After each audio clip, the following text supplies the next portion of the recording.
Welcome to Healing Voices Project, where we share stories of addiction, grief, recovery, and courage.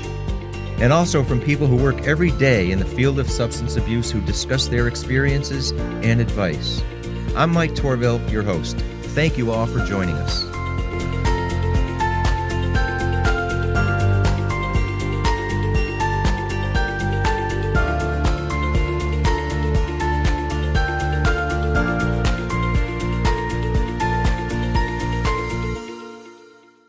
Hello, everyone, and thanks for coming back to us at Healing Voices Project. We're glad to have you listening.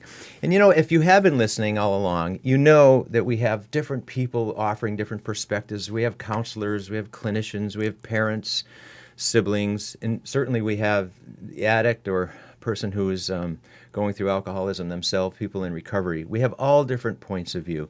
But through all that, we focused on the family. Not just the addict, but brothers, sisters, fathers, mothers, and how it affects the whole family, their extended family and friends. And none of us, sadly, can say, honestly, that our families aren't affected, because it virtually does affect everybody. And often when a family is confronted with this problem, they often don't know what to do because they don't have the right information. And as a result of that, a lot of mistakes are made. But good thing is that's changing. That's changing because I think now we have more information, we have more resources than ever before. So that's at least some good news. And a lot of it is the result of greater awareness and the stigma being sort of taken away, because certainly people are more open to talking about it. So that's a good thing, but we have a long way to go. So anyway, back to speaking of families and the family focus that we have here. I have a family member here today with us, none other than my mom. Hi, Mom. Hi, Mike. Nice to meet you. So we have and why is my mom here? Because just like we're like every other family. Again, we have alcoholism in our family. Back from years ago, my mom's father, my grandfather. And I think my mom's here to share some perspective, her experiences, but also what she's seen as changes back when she was a child, how the stigma, how the behavior and resources and what information was available or wasn't available, and how it affected how the family dealt with it. So anyway, I won't steal my mom's thunder, but so my mom also has another name besides Mom. It's Paige, a.k.a. Nana, to a select few of growing grandchildren. So anyway, Mom, thanks for coming. Well, you're welcome. Glad you're here. So, and thanks for the ride this morning, too. Okay. So, hope you got a ride home. Yeah. Where's your keys? So I know you have, for my whole life, I mean, we've known that we have alcoholism in our family. Your dad, your sister Lynn, and others. But I know today you wanted to talk about Grandpa and somewhat about Lynn and how things have changed through that. So we could certainly go back a long, long time. But I guess, if you were back with your dad, I think it goes back as far as you can remember that you had to deal with his drinking, right? So I don't know if you want to talk a little bit about what you remember from the beginning and what you saw as a child and some of the events that you had to go through then. Sure. Well, first of all, as you were talking about before, we didn't have the information that we have now. I wish I knew then what I know now. Yeah, that song, when I was younger. But I really think it would have been so much easier had we had. But we didn't have computers. We couldn't Google anything and get. But here's another thing: to get information, a couple things. You had to ask someone about it. Again, you didn't have the internet as a resource that you could be anonymous in finding things out. You had to ask somebody. That meant revealing it. And that's the other thing. Yeah. Because back in those days, what happened in the family stayed in the family. And my mom especially, she warned us, we don't talk about these kinds of personal things with other people. So as a result, none of my friends knew about my father's alcoholism. And I rarely had friends over the house because I never knew what was going to. Because it was unpredictable. It was unpredictable, totally unstable. And so most of the time I hung out with my friends. Yeah. And, you know, it just was, I was so afraid of being embarrassed by his behavior, by him coming home drunk, or and I didn't want the other thing. I didn't want anybody to feel badly about him, to think badly about my father. You know, he was still my father, Right. and so yeah, that was tough. It really was. It was. We were super enablers, and we didn't even know what the word meant, but Back then, yeah. we totally were. And it's almost like he was addicted, but so were we. We were paralyzed as a family, and whatever he did, that affected us to the point where we just. It was. I just remember feeling anxiety from And day looking to back, day, you constantly. made it easy for him. We made it so easy. Who knows if we had done principles of Al-Anon, and if we had followed that, would he have changed? I don't know, but we would have. And you know, I know Grandpa died, I think it was in 1992, and he was about 80. He was 80, yeah. 80 at the time. It's amazing he lived that long. No kidding. But so as growing up, and I was probably 33 at the time, so I obviously knew him pretty well too, and so I had seen a lot of that behavior and stuff. Not to the extent, obviously, but as a kid, I know Grandpa's personality. He was the nicest man ever when he was sober. Fun. He listened to you. He was funny. Yes. Put a couple drinks in him, and he's the complete opposite. He was brutal. Yeah. So I get with the unpredictability, you know, and so. But going back when you were younger, and you had a few memories when you were 7 or 8, where you had a catastrophic event at the house. You want to talk about that a little bit? Sure, yeah. I was about 9, I think. It's hard to remember, but I do remember.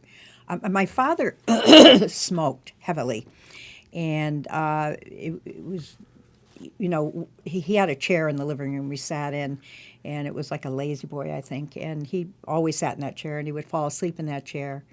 And there were cigarette burns all around on the rug. He always had the ashtray right next to He had the chair. ashtray Sometimes right, he'd miss it. and he'd miss it, or he'd fall asleep. Yeah. And we'd find the cigarette burning on the rug. Yeah. So this particular time, he was drunk. He fell asleep. The cigarette went into the chair, and it set our apartment on fire. So my sister and I were carried out by firemen in the middle of the night. And what a scary thing that was. Your sister, Lynn, was Lynn alive yet? Not No, yet, no, she was not yet. Okay. But My your mother mom- was pregnant with her. Okay. Early pregnancy. Yeah. So you got carried out by the police, or did the house burn down? No, were able to repair it, but it took a year. We had to go and live with my grandparents it could have been even over a year. I ended up going to school in West Springfield while they repaired the apartment. We lost a lot of furniture. We lost a lot in that fire. And the trauma was just Talk about disrupting your life. yeah, and I can still remember the smell of the smoke. Even It was after, yeah, and trying to take a deep breath as we were going out, and you couldn't. And now I look back and I think that's how people died. Well, yeah, as far as by the what woke you up? asphyxiation. What woke me up was the firemen. The fireman woke you up? Yes. Oh. Yeah. Because our bedroom door was closed, and I think the fire, of course, was in the living room, which is in the front of the house. So, yeah, he came in and just lifted me up out of the bed and carried me down the stairs. Was that the first and only time that happened, or did it? Amazingly, it happened a second time. We had moved to West Springfield, and the same scenario. He was the chair, the lazy boy, again, he had. And again, there were cigarette burns even after that around he had the ashtray right next to the, yeah, but we had a dog at that time, so the dog started barking. Yeah. And thank God for that, because we got up. He was out. And my father, I'm Yeah. talking about.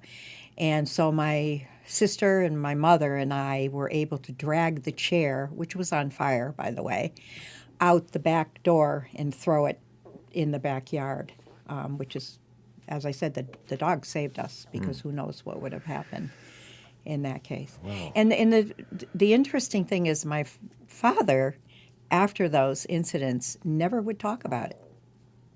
We did confront him with it. But he just No, he would shut not down. talk about Yeah, it. yeah. Yes. Yep. And so your mom, after those events, plus other things that were going on all the time, that he'd be out, maybe drinking, and but your mom, who didn't drive, by the way. Right, yes. So your mom, Grandma, never had her license. So whenever he was missing in action, she'd have to, well, when you were younger, there was nobody to go get him, unless it was a friend. But when you got your driver's license, your sister, you were sent out to go pick up Grandpa at bars. Well, Right? if I could yeah. say something Yeah, before yeah, that, yeah, yeah. I remember he totaled a lot of cars. He was in a lot of accidents, and frequently, when I mean, I lost track of how many, but frequently the police would drive him home. They'd pull up in the driveway. My dad would get out. He would be half in the back. Yeah. But they never did anything. Because he knew a lot about them, and I guess That's the way it was it back was the way then. it was, Yeah, and yeah. they felt, oh, he's a good guy, we'll help him out. Bring him home and Yeah, and Yeah. we won't no consequences there, and then when I was older and had my license, he would call and I would go pick him up, because I just thought, well, he can't. I don't want. I was worried sick that he would get hit by a car, and of course it would be my fault, why would it be your fault? because I didn't pick him up. I didn't take the responsibility of picking him up. So that's a lot of guilt. A lot of guilt. Yeah. And so when you were going through it and picking them up, and again, you're almost waiting, always on standby. Okay, what's going to happen today, tonight, tomorrow? And you always knew this was an ongoing thing. But as you said before, you were a super enabler, not just you, but the entire family. Yeah. And Grandma what did she do about all this? I mean, what? Nothing.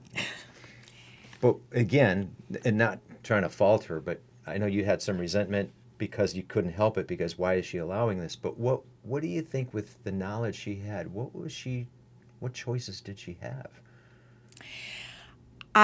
Not knowing Right. what the best thing to do Right. in those days, she really didn't. Her goal was to have peace in the family. She just wanted Yeah. to have peace. She wanted him to. She tried to keep him quiet when he came home late at night. She tried to, because he would come home late and start cooking.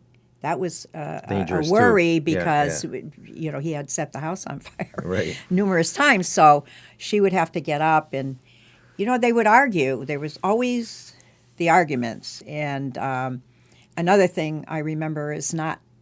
My dad built. He was a really talented carpenter. That was his trade, carpentry. Yeah. And he did build the house in West Springfield that we lived in. But it was years before we had doors on our bedrooms, or cupboard doors, or It just anything. was left unfinished. Yeah. So as a teenager, we had no place to go and just be by ourselves, and which you need at that age. We had nothing. We couldn't close the door. And when all this was happened, so we were privy to everything. Too much. Too much, Yeah. And I would go out and I would stick up for my mother all the time. Marilyn would put her head under the pillow. That was her way.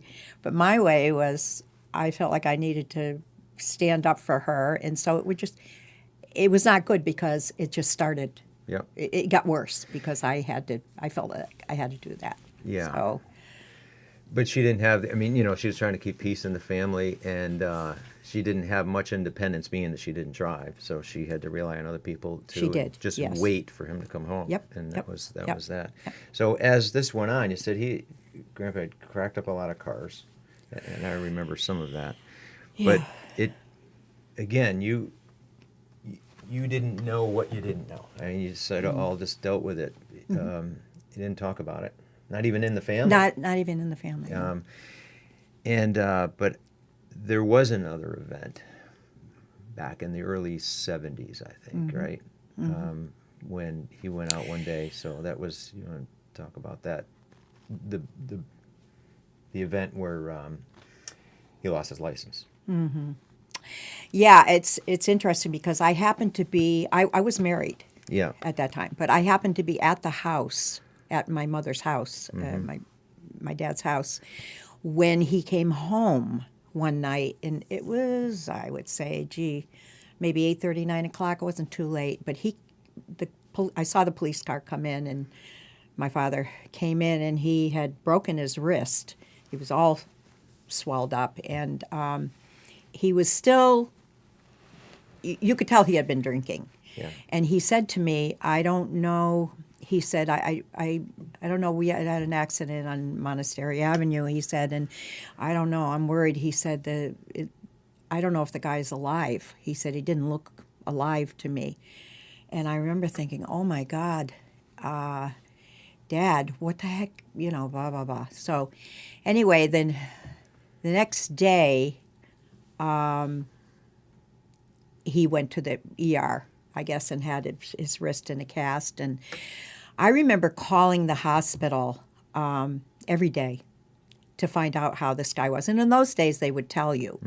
So I remember one day, and here's another time, I happened to be at the house. And I called up the hospital and asked how he did. They asked, are you family? And I said, yes. I lied. And they said, well, Mr., I can't remember his name, died this morning. So I was devastated. And I remember walking into the living room. My father was in his chair, and my mom was in another chair. And I said, Mr. So-and-so just died this morning. I just wanted to let you know. I feel like I'd like to cry right now. But so I said that, and my father never looked at me, never said anything. I do remember my mom in the chair putting her head in her hands and crying and saying, oh my God, no, oh my God. But my father never talked about it ever, ever, ever again. And he just wouldn't discuss that. Ever? No. No, I saw nothing from him on that. But yet our whole family, and I remember Marilyn being there, and she started crying. We were all crying, but my father just sat there watching TV. So, I know inside he must have been devastated. Yeah. But he couldn't. Yeah. He couldn't. No, no. He lost his license for good. He did. After a while, it took a while for that to happen because he still was driving, and he had to go to court. And I do recall him going to my sister's house and asking her to lie for him in court, to say that he was at her house and he was coming home from her house where she lived in West Springfield and not from the VFW, and putting that burden on her. She refused to do it after much consternation. I mean, it was one of the first steps towards not enabling. Yes. Right. Yes. Okay. Yes. Which was hard to be that defiant. Oh, very hard. She Yeah. was she was a mess. Yeah. She was a mess Yeah. because of that. So. So the other thing I want to say, he lost his license, but if that were today, he would have been in jail. Of He would course. have had a jail term. Yeah, Right. but And prior to that, having, I think, lost his license temporarily before, yes, he yeah. probably would have never gotten it back, and things might have been Yes. stopped much sooner, of Yeah, course. But yeah, instead sure. of even the police enabled him, as you said earlier, different times. But I think that's, yeah. Yep.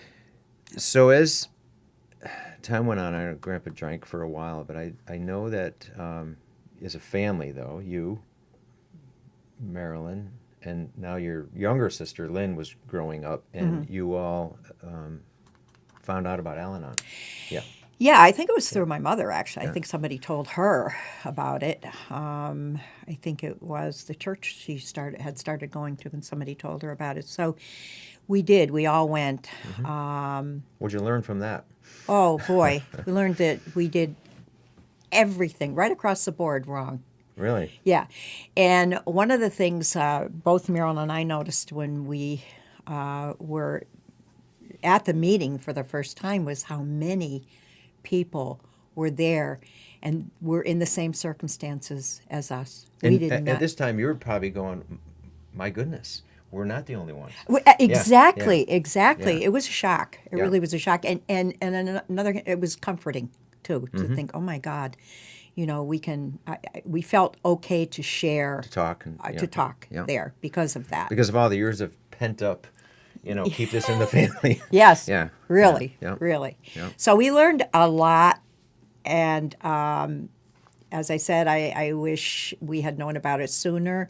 And I hope anybody who is listening to this now, if they don't or don't know about Al-Anon, they probably do. But if you're hesitant to go, don't be, because it could save your life. It could really make a difference in your life, huge difference. Yeah, and you learn some things about, well, one basic thing, how you enable and make the problem worse. Exactly. And how hard it is to let go and feeling guilt over that. And so being able to let those things go. The other thing that you talked about, too, is for the word you used before, is the condemnation from others who see it from a distance, who say, what do you mean you're letting you're not helping, you're not supporting, you're abandoning. And it appears to other people like you're insensitive, you don't care.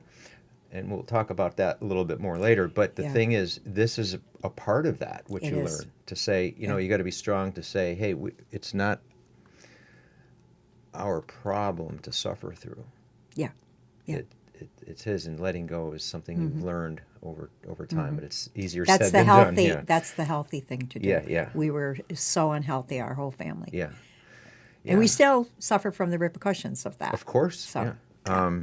And so Grandpa did slow down or stop drinking in his 70s, right? Yeah. Stopped smoking too. He stopped. He stopped smoking. I remember that. He could no longer. Well, actually, he had hardening of the arteries in his legs, so he could no longer walk to Collins Tavern or walk to the liquor store. So and also he had emphysema, so he ended up stopping smoking. So he could no longer get his booze, and he stopped drinking. Yeah. No DTs, nothing. And he lived to be 80 years old. And I remember he had heart surgery at 80. he did. And yeah. he went through that, and he popped. He recovered from that very quickly. Yes, he did. Which yes, was he did. a shock. Amazing. Because I remember visiting him, and people half his age were suffering in the beds next to him, or in the same unit. Yeah. And the nurses even said, "This guy's amazing. He's sitting up and coherent and." Talking up a storm. Yeah, talking, and yes. these guys in their 40s and 50s are just laid out like. Yes. And so he had a weird ability to recover. He did.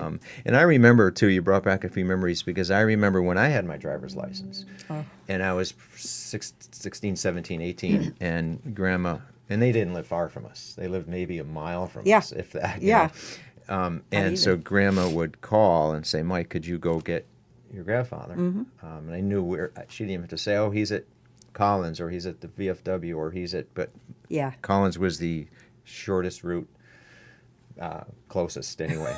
So this is probably in the late 70s, right? And Grandma would call and go get your grandfather. And I also knew that if it just walked in and said, hey, Grandpa, we're going home, that's sort of confrontational. It's embarrassing to him, and he's going to put up a stink, and it's going to create a scene and make a spectacle. And there's a better way. So he'd say, what are you doing here? Well, I thought I got to get you going home soon, but, well, have a beer with me. Now, all right, one.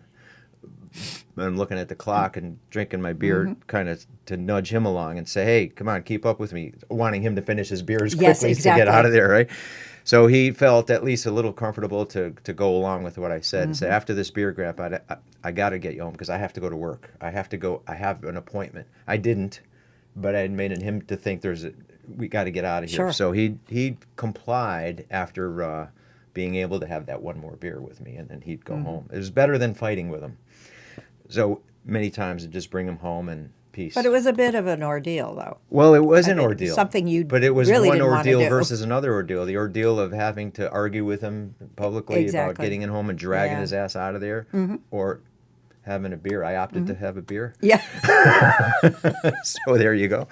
But anyway, yeah, and I know because he couldn't drive, and Grandma needed home because she never knew what was gonna come of that. One thing Yeah. I want to say something that really traumatized Marilyn and I was that my younger sister, by the way, Lynn, she was 9 years younger than us, so we didn't hang out a lot with her. Right. But Marilyn and I were walking down Gooseberry Road Mm-hmm. in back of our house, and a car went by, and we had to jump to the side of the road because it almost hit us.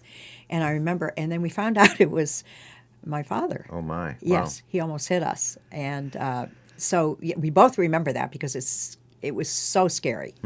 We could have been dead By your own by father. our own father. And he yeah. didn't had no He had no idea. idea. it We was didn't you. even. I think we did tell him, by the way, but as He just usual, went right nothing. over. Yeah. He just, Well, there was another time too, and before I drove, so I must have been 13 or 14 maybe, and we were at some friend's house in West Springfield, and I think you were probably there. Dad was there. Dave and Kathy were there. We're all, whatever, and at this family's house. But somehow everybody had to leave, and I was there because I was friends with the kids, right? And Grandpa was there with us too for some reason. And when everybody left, Grandpa was it, and he was the one that had to drive me home from one part of West Springfield to another, to Birch Park Circle where we Yeah. lived. Anyway,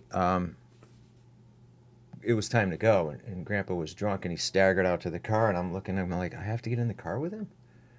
And the family that we stayed with, they're all looking out the window. The mother, father, and two kids were all and why looking out. did you stay there? Because I was hanging out with my friend. Oh, okay, And then okay, Grandpa was there having a couple more beers or whatever he had, and it was time to go.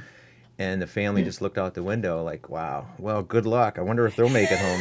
And I, even as a 14-year-old, I'm looking at the window waving, and they're all waving like, bye-bye. And I thought,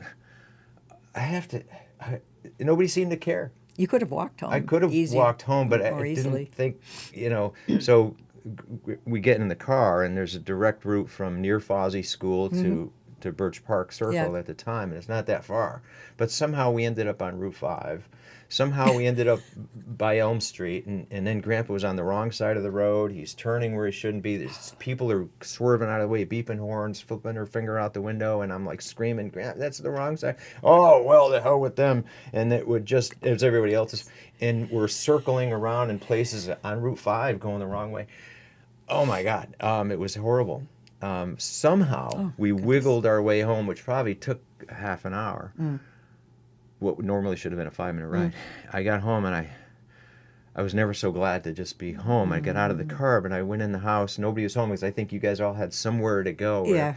And I looked out there, and Grandpa didn't leave. He just sat in the car for 15 minutes, and maybe he slept. Maybe he composed himself. But whatever I was nervous about, anyway, he finally left, went home, and it was uneventful after that. But I thought, oh, my gosh, that was the scariest thing ever. Yeah.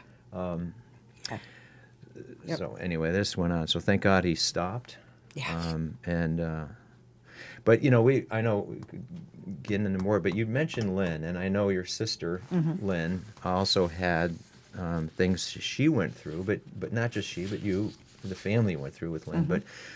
But we want to talk about how the things with Lynn progressed and how that went. Because I know that's a long story in itself, but we can Yeah, hit we that. need to- Yeah, we can do it. Yeah. Well, my sister in the 60s, hippie, Yeah. love child, all that, she used recreational drugs like pot, LSD. With no consequences. With no consequences. Oh, no. In her mind, yeah. And yeah. the thing is, she moved out of the our house. I mean, we were all moved out. Marilyn and I were both married. But she moved out of the house when she was 18 and went to live with some friends in an apartment. There was probably 4 of them sharing it, and they all did the drugs. And I don't think we were that worried. I mean, we were busy with our own lives at that time. Well, you had stuff to keep you busy. You had I had 3 kids. 3 kids, Yeah. and so Yeah. I did see her from time to time. But she was, I do remember one time her calling me and saying, Mom and Dad are on their way over here, and I smoked some pot in the pot, and I don't know, my feet aren't touching the ground. This was when you guys were young. My feet aren't touching the ground. Something's wrong. I said, oh my goodness. So I raced over. She lived in an apartment in Forest Park. I raced over there, and we flushed the pot down the toilet and tried to give her, I don't know, I didn't know what to do, coffee, and try to get her so that she would be presentable for my mother and father. Here's another case of enabling. Yeah. But for some reason, I didn't think of it at that point. I really didn't. So then when she was in her 20s, in her mid-20s maybe, she got in a really serious accident, and she broke her pelvis. Is that on Brush Hill? Or no, Piper, it was Piper. on Route 5. Route 5, She okay, hit I remember that an area, embankment. yeah. Okay. With she wasn't driving. Her boyfriend was driving. Okay, yeah. I'm not sure if they were drinking or not. I don't know. I can't remember. But she was in ICU for like 2 weeks. And of course, she was in a lot of pain. And so she was on Percocet, and I don't even know if they had oxycodone at that point, but Percocet was the drug of choice. And I really think in hindsight that was when she got addicted to prescription drugs on top of the rest All of the it. other recreational stuff and the drinking. Yes, So yes. she layered this thing. She did, right. and she had no fear of mixing anything. She could drink and take it. I mean, she didn't. I thank God for my fear, because I don't know if I would have, because she was always saying to me, I want you to try this. Oh boy, what a high you get with this. You got a headache? I got something for that. I know, yes. So in 1993, she had a breakup with her boyfriend, and she had lived in Rhode Island with him, and she had a breakup and asked me if she could come live with me. And she ended up living with me for 10 years, in which time I gradually got to see the extent of her addiction. And it was tough watching it. I mean, she would take, as we were just saying, a Percocet for a headache, or she would come down with a cold. I think I'm going to go take a Percocet or anything. It was Percocet, and not just one, but 2. She also couldn't get to sleep at night without pot. That was what she had to do. She just couldn't sleep. So sometimes she'd do pot and a Percocet, and we argued about it over and over again, but I told her how dangerous it was. She didn't have that feeling at all. She just, I never won the argument, and she continued on. And there was drinking in the mix of that too. Oh, God, yeah. Yeah, it was drinking, yeah. So as these 10 years went by, it progressed. And then in 2003, there was a series of things that happened that sort of took Lynn off her footing. Anyway, she had a series of losses. She did, yeah. One is your mom. Our mother died, in yes. 2003. Yeah. And she had a different relationship that she was in. She had a long-term relationship that ended. broke up. It ended, yeah. She lost her job. Well, my mother died. Her boyfriend broke up with her. Then my mother died. Then she went crazy on that. She just was couldn't handle it at all. She was doing Percocet. She was Logie most of the time. And then she started doing cocaine. I really didn't know that until she was up all night And I would get up. I would hear music. I'd hear her TV, and it would be 3 o'clock in the morning. I'd get up. I said, Lynn, what are you doing? And I realized she's doing coke. And she says, oh, I'm just doing a little bit. I need to get through all this, you know. Unfortunately, because of that, she was late to work. I mean late, like hours late. She did get fired from her job on top of everything else. And then her dog was sick, and she had to put her dog to sleep. She had to put her dog to sleep, yeah. Yep. And then to put the icing on the cake, Yeah. you were moving, and you had to tell her, gosh, Lynn, you've got to find another place to live. Yes. I know you did. I was give moving her to Florida, an yes. 8-month notice, but still. Yeah, I did. I gave her, But yes. the point is, she knew she was now losing where she lived, her dog, her relationship, her mother, and her job, all within a series of months. Yes, yeah. And that just triggered exacerbated a problem. Probably. I wanted quite to a say, bit, yeah. Lynn was the type of person, even at an early age, that she would take anything to alleviate pain, and it didn't matter whether it was emotional or physical. Yep. She didn't think anybody should have to suffer any pain at all, so she went to great lengths to try to alleviate her pain. And Whether that's physical or mental pain, either way. mental pain, either one. Yeah. If she was feeling sad, she would take a Percocet and go to sleep. So that's how she handled it.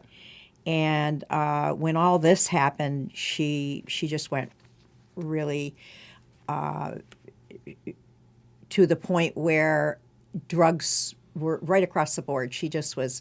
I mean, I remember at my mother's funeral, our mother's funeral, she fell asleep because she was, and we couldn't wake her up. We had to carry her out over to Kathy's house, where she stayed for the rest of the wake or the funeral. Yeah, it was. So, and that's where she had to find a place to live, which turned out to be really not work out. She went with one friend. It didn't work out. Their friend kicked her out. She ended up going to another friend. She ended up being in low-income housing. I don't know if you remember. Living alone. Which was yes. made it worse, too, because then she didn't have anybody to get on her case about things, right?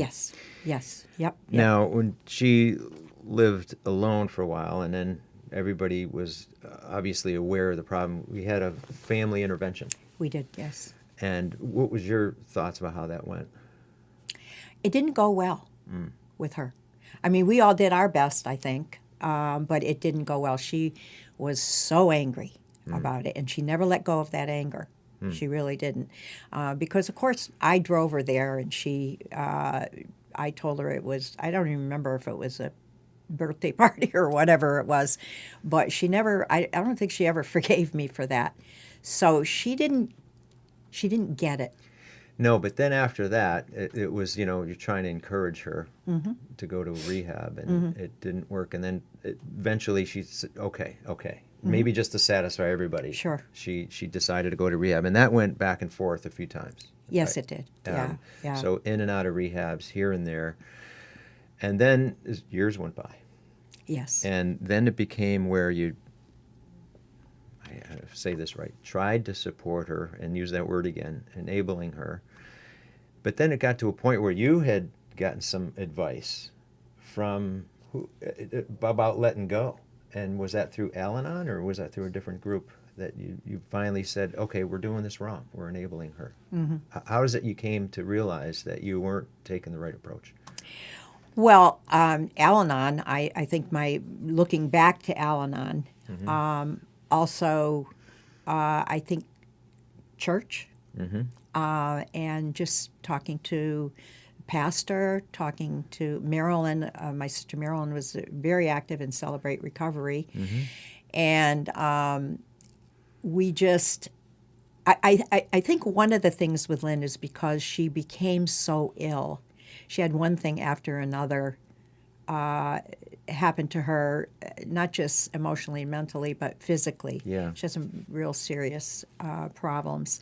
And so, and that makes it very difficult to be firm. To be firm, Yeah, because yeah. you keep thinking she's, and we as a family had decided to distance ourselves from her. So, and that went on, and then she would go to the hospital for, at one time she broke her neck from a fall because she fell frequently, and she would break a bone. And she was, so we would go visit her in the hospital, and just to see, and each time she said, well, she said, I'm done with this. I'm not going to drink anymore. So we would support her through that and come over, help her clean her house.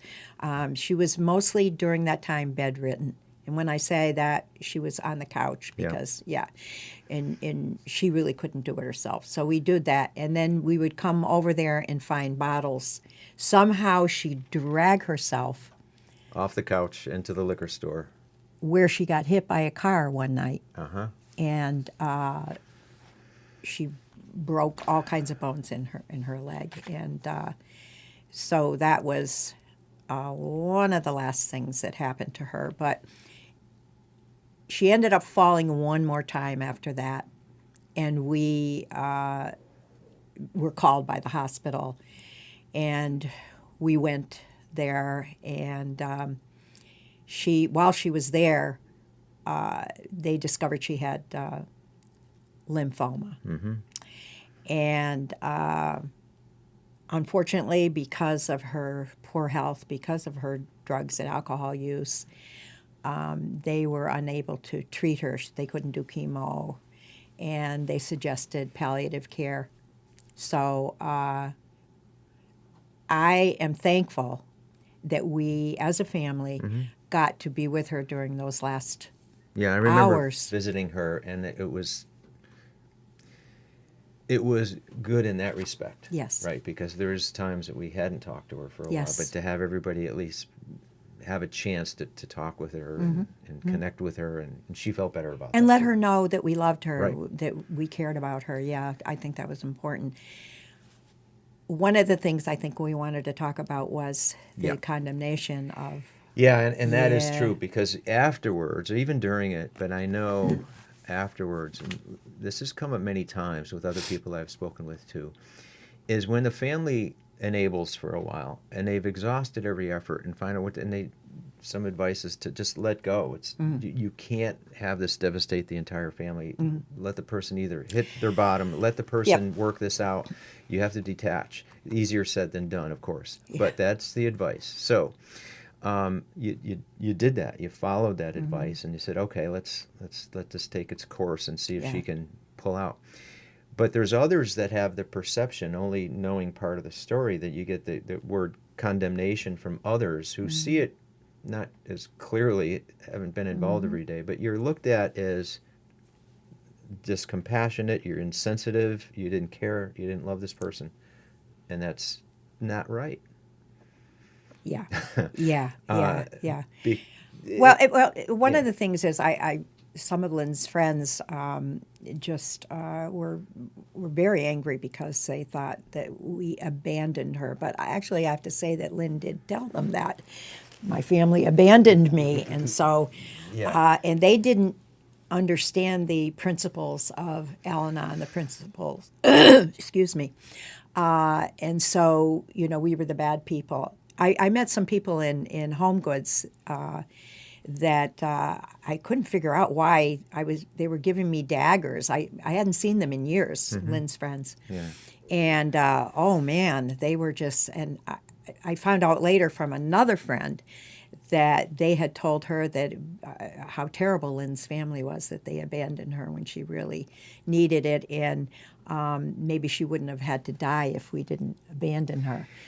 It often gets said by the person who is the alcoholic, who is the addict, to say, to blame everybody else. Yes, it is. Yeah. And so you've experienced that, hearing that, and there's nothing you can do. I mean, No. You can't run to that, hey, but you don't understand, because why? It's just not worth it, first of all. But and it would be nice if other people understood and had an understanding. And you didn't either at the beginning. No. Until you learned through Al-Anon, through Celebrate Recovery and other programs that there's a better way of doing this, as hard as it is. But going through what you went through with your father and seeing the mistakes you've made. Yes. And then again with your sister and how that evolved. I think you now have obviously a different informed point of view. Absolutely. Yeah. And a lot of people don't, because when people are confronted with this for the first time, they don't know what to do. And we all enable, right? We do. And Yeah, so we do. getting information. It's your first impulse. Of course it is, yeah. So I think if you're getting information, again, we said earlier that the information is more widely available. So when a family is confronted with this, easy to say, but reach out to the groups. The earlier the better. To Al-Anon, to Celebrate Recovery, to a number of resources, and they're everywhere. But that's the thing, that you've unfortunately gone through decades of this, and you see the differences, not only with how you handled it, but again, publicly, how the police handled it, and how they Yes. handle it now. Amazing. There's so many differences in... And how the courts handled it. Oh, right. Yes. Yeah. Yeah. Yeah. Well, we're starting to run out of time, so thanks for sharing all that. It's a lot. It was a privilege. We It really could, was. I hope it helps somebody. I hope it helps somebody. Yeah. And well, so, and again, everybody listening, thanks. We always hope that this information is helpful to people, and you can always find us. You can contact us too at healingvoicesproject.com, email, and send us a message if you'd like. But we hope you find this program useful. Thanks again, and thanks, Mom. Pick me up in a little while, by the way. I just had knee surgery, so I can't drive, and that's why I need rides now. But again, thanks for everybody. I'm going to abandon you, and I'm not going to give you a ride. You're going to stop enabling me. Yes. That's right. We'll see everybody soon. See you next week. Thanks again. Bye-bye.